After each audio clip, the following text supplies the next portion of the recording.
Welcome to banking process guys. आज के इस वीडियो में हम सीखेंगे आप घर बैठे बजाज फाइनेंस एफडी को प्री मैच्योर क्लोज कैसे करेंगे। आपने अगर बजाज फाइनेंस में पहले से एफडी को बनाया हुआ है तो प्री मैच्योर क्लोज करके पेमेंट को आप बैंक अकाउंट में क्रेडिट करवा सकते हैं। प्री मैच्योर क्लोज करेंगे तो कितने चार्जेस आपको पे करना होगा, कितना पेमेंट आपके बैंक अकाउंट में आएगा, टोटल डिटेल इस वीडियो में आपको मैं बताने वाला हूं। वीडियो को आप एंड तक देखते रहिए। चैनल पर अगर आप नए हैं, पहली बार आपने विजिट किया है तो सब्सक्राइब करके बेल आइकन को प्रेस करें। बजाज फाइनेंस में प्री मैच्योर एफडी को आप क्लोज करते हैं तो उसके लिए आपको लॉक इन पीरियड एक दिया जाता है 90 डेज का। जब आप अमाउंट को बुक करते हैं, एफडी को क्रिएट करते हैं, उस डेट से लेके 90 डेज का लॉक इन पीरियड होता है। लॉक इन पीरियड पूरा होने के बाद में ही आप प्री मैच्योर विड्रॉ कर सकते हैं। या फिर दोस्तों आप चाहे तो एफडी के अगेंस्ट लोन के लिए भी अप्लाई कर सकते हैं। जो भी आपका एफडी अमाउंट है उसके अगेंस्ट आपको लोन ऑफर किया जाता है। लोन को अप्लाई करके भी अपने बैंक अकाउंट में पेमेंट को क्रेडिट करवा सकते हैं। अगर आप लोन के लिए आवेदन करते हैं तो एस्टिमेटेड आपको 2% का एक्स्ट्रा चार्जेस पे करना होगा, जो कि आपको एफडी अमाउंट पर इंटरेस्ट मिल रहा है। लेकिन दोस्तों आप एफडी को प्री मैच्योर ही करते हैं 90 डेज के बाद में। अगर आप प्री मैच्योर करेंगे तो ओनली फॉर आपका प्रिंसिपल अमाउंट बैंक अकाउंट में क्रेडिट किया जाएगा। लाइक मूलधन राशि आपको बैंक अकाउंट में मिलेगी, कोई भी इंटरेस्ट नहीं मिलेगा। 6 मंथ तक भी अगर आप एफडी को क्लोज करवाते हैं तो भी आपको प्रिंसिपल अमाउंट ही मिलेगा, कोई भी ब्याज नहीं मिलेगा।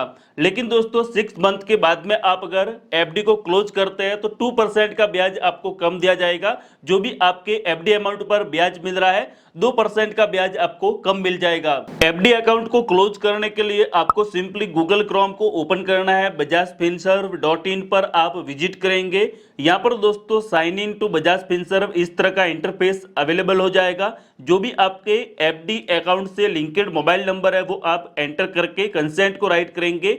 गेट ओटीपी पर क्लिक कर लीजिए। आपके मोबाइल नंबर पर एक ओटीपी सेंड किया जाएगा जिसको एंटर करके आपको आगे का प्रोसेस करना है। सबमिट करेंगे तो आपके सामने डेट ऑफ बर्थ एंटर करने का इंटरफेस अवेलेबल हो जाएगा। डेट ऑफ बर्थ एंटर करके आप सबमिट पर क्लिक करेंगे। जैसे ही दोस्तों आप सबमिट पर क्लिक करते हैं तो आपके सामने इस तरह का इंटरफेस अवेलेबल हो जाता है। यहाँ पर डाउन में आपको सर्विस का ऑप्शन मिलता है, होम बटन के पास में, उस पर आपको क्लिक करना है। जैसे ही दोस्तों सर्विस पर क्लिक करेंगे तो योर रिलेशन आपके यहाँ पर एग्जिस्टिंग लोन और ईएमआई कार्ड शो हो जाएंगे। व्यू ऑल पर आप क्लिक करेंगे तो आपके सामने लोन कार्ड और डिपॉजिट जो भी आपने सर्विस ले रखी है वो ऊपर की साइड में मेंशन रहेगी। हम यहाँ पर डिपॉजिट पर क्लिक करेंगे। डिपॉजिट पर क्लिक करते हैं तो आप देख सकते हैं 15,000 का एक एफडी बुक किया था।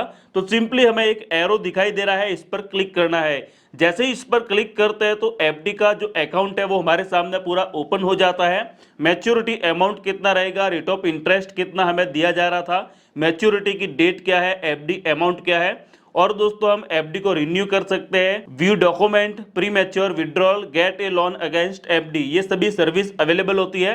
प्री मैच्योर विड्रॉ करने के लिए सिंपली हम प्री मैच्योर विड्रॉवल पर क्लिक करेंगे। जैसे ही हमने प्री मैच्योर विड्रॉल पर क्लिक किया तो हमारे सामने दो तरह के ऑप्शंस अवेलेबल है, गेट ए लोन अगेंस्ट एफडी। अगर दोस्तों आपको शॉर्ट टर्म के लिए फंड का रिक्वायरमेंट है तो आप एफडी को क्लोज मत कीजिए, प्री मैच्योर विड्रॉ मत कीजिए। आप उसके अगेंस्ट लोन लेके भी अपनी जरूरत को पूरी कर सकते हैं, देन आप उसको रिपेमेंट कर लीजिए, आपका एफडी अमाउंट सिक्योर रहेगा। हमको दोस्तों यहाँ पर रिक्वायरमेंट है विड्रॉ करने की, तो सिंपली हम विड्रॉ पर क्लिक करेंगे। जैसे ही विड्रॉ पर क्लिक किया तो हमारे सामने ये वाला इंटरफेस आ जाता है। प्री मैच्योर विड्रॉवल 15,000 का अमाउंट है। बैंक अकाउंट डिटेल को आप यहाँ पर देख सकते हैं और जनरेट ओटीपी पर हमें क्लिक करना है। ओटीपी सेंड किया गया है हमारे मोबाइल नंबर पर। ओटीपी को एंटर करके सिंपली दोस्तों हमें यहाँ पर सबमिट पर क्लिक करना है। जैसे ही मैंने सबमिट पर क्लिक किया तो हमारे सामने इस तरह का इंटरफेस अवेलेबल हो चुका है। Successful, the withdrawal amount will be credited to your bank account in 1 business days. 1 business working days में आपके बैंक अकाउंट में पैसे क्रेडिट किए जाएंगे। कितना अमाउंट आपको दिया जाएगा वो यहाँ पर प्री मैच्योर विड्रॉवल अमाउंट पर मेंशन है। आपको यहाँ पर सम डेज वेट करना है, ऑटोमेटिकली पैसा आपके बैंक अकाउंट में क्रेडिट किया जाता है। ये दोस्तों सिंपल प्रोसेस है। अगर आपने एफडी पहले बुक किया हुआ है, अर्जेंट में आपको फंड का रिक्वायरमेंट होता है तो विद इन 2 मिनट में आप पेमेंट को अकाउंट में क्रेडिट करवा सकते हैं अपनी एफडी को क्लोज करके। ये वीडियो अगर आपको बेहतर लगा हो तो एक लाइक कर लीजिए, शेयर कीजिए अपने दोस्तों के साथ में, और हमारे चैनल बैंकिंग प्रोसेस को आप सब्सक्राइब करें ताकि आपको ऐसे ही वीडियोज की इंफॉर्मेशन सबसे पहले मिले।